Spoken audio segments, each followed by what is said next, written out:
হরে কৃষ্ণ বন্ধুরা, good morning সবাইকে। রিভুস ব্লগে আপনাদের সকলকে স্বাগত জানাচ্ছি। আপনারা সবাই কেমন আছেন? আশা করি ভালো আছেন, আর আমিও ভালো আছি। আর আজকের ব্লগটা আমি ছাদ থেকেই শুরু করছি। সকালবেলায় ছাদে চলে এসেছি।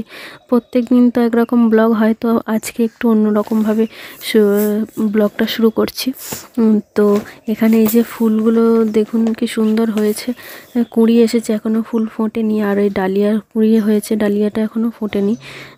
আর আজকের ওয়েদারটা তেমন ভালো না, সব সময় মেঘলা করে আছে, আর মাঝে মাঝে একবার করে রোদ উঠছে।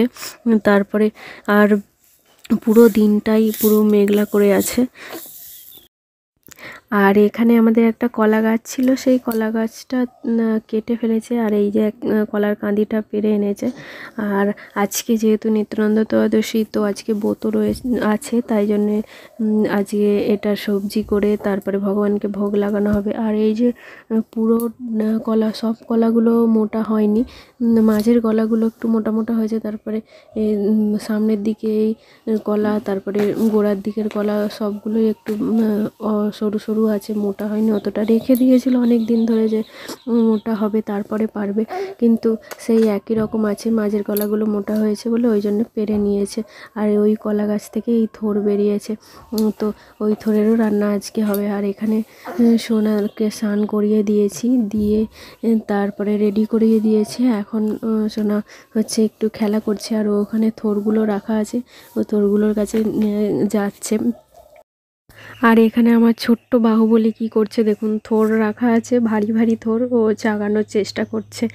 আর আজকে নিত্যানন্দ ত্রয়োদশী, তো আমাদের দুপুর 12টা পর্যন্ত উপবাস থাকা হয়, মানে নির্জলা উপবাস থাকা হয়। আর যারা পারেন না তারা একাদশীর মতো সবজি খায়।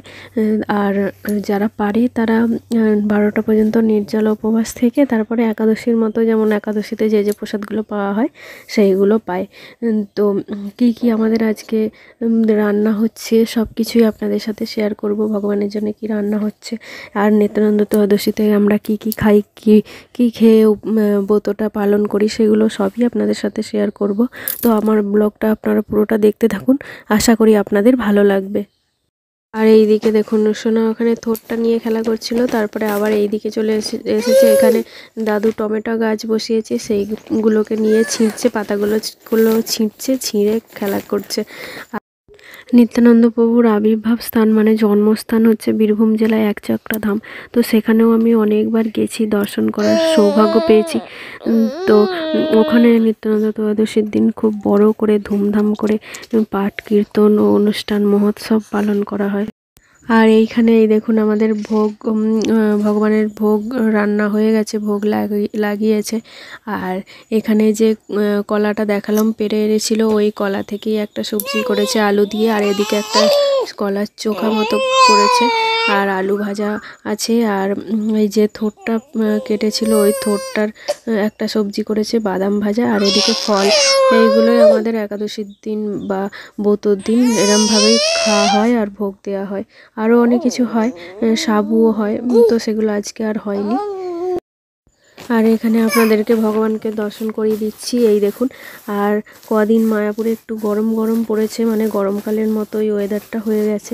তাই জন্যে এখন বিশেষ করে দুপুরবেলা, তাই জন্যে ভগবানের বস্ত্র পরানো নেই।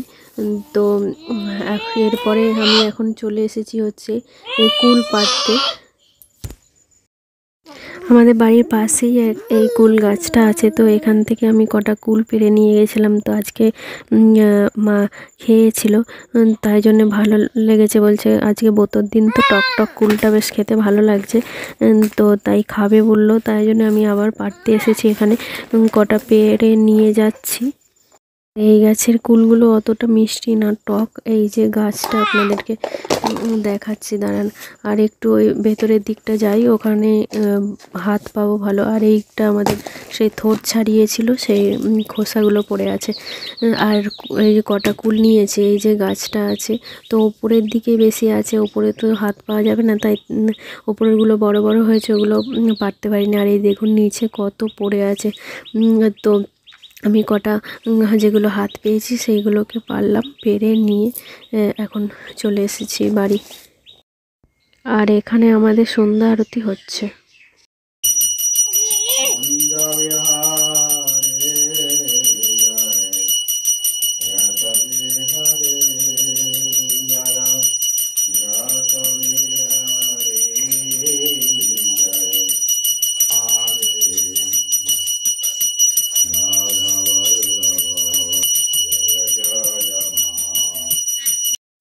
আর এখন আরতি হয়ে গেছে, তারপরে পরিক্রমা হয়ে গেছে, আর আমিও রেডি হয়ে নিয়েছি আর সোনাকেও রেডি করে দিয়েছি। মন্দিরে আজকে যাব আরতি দর্শন করতে, তাই জন্যে। আর সোনা দেখুন, এই দেখুন আপনার সামনে একটু ভিডিও করছি। তো সোনা কি করছে দেখুন, কোলে একদমই থাকতে চাইছে না, খালি নামার জন্য ছটফট করছে। আর এই যে চলে এসেছি আমরা মন্দিরে।